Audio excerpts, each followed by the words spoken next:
After years of toiling in grade B westerns and potboilers, John Wayne became a major star in John Ford's 1939 movie Stagecoach. But 9 years earlier, Wayne, with no acting experience except for a few bit parts, got the kind of break every unknown dreams of: the starring role in a major studio movie called The Big Trail. Hey, you got back here at last, eh? Yeah, there's plenty of buffalo sign out here, so I'll be riding out to pick up fresh meat. Yeah, well, who's keeping you?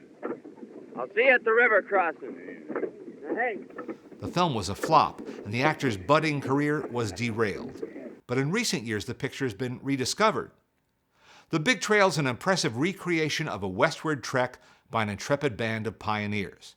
It's even more impressive in a 70mm widescreen process called grandeur.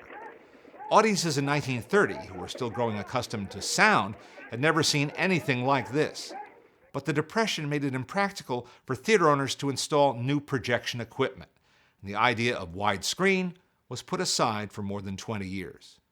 Now, on Blu-ray and DVD, we can compare the standard and widescreen versions, which were shot separately. And on the Kaleidoscape system, both versions are bookmarked for easy access.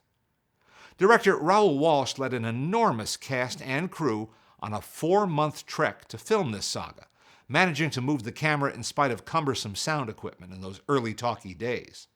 And remember, this was not so many years after the actual events took place. Scenes like the one of lowering Conestoga wagons over a sheer cliff were done just as you see them, for real.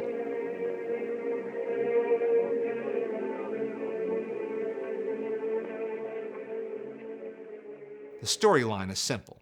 The villainy by Tyrone Power Sr. is grandiose, but an inexperienced John Wayne is a natural, handling dialogue with surprising ease.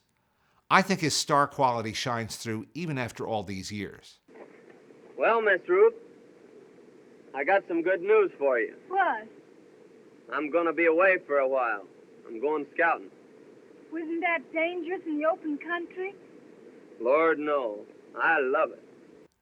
The 2-disc Blu-ray DVD combo includes enlightening documentaries about the making of this epic film, which in some ways was as challenging as the journey made by those original Western settlers. Number of extras and props and wagons and horses and livestock of various kinds is just monumental in this picture. If this were a standard ratio picture, you could cut the extras down to, half of what's here, and the livestock, the head of livestock and so forth would be reduced substantially. Regular aperture version misses the spectacle.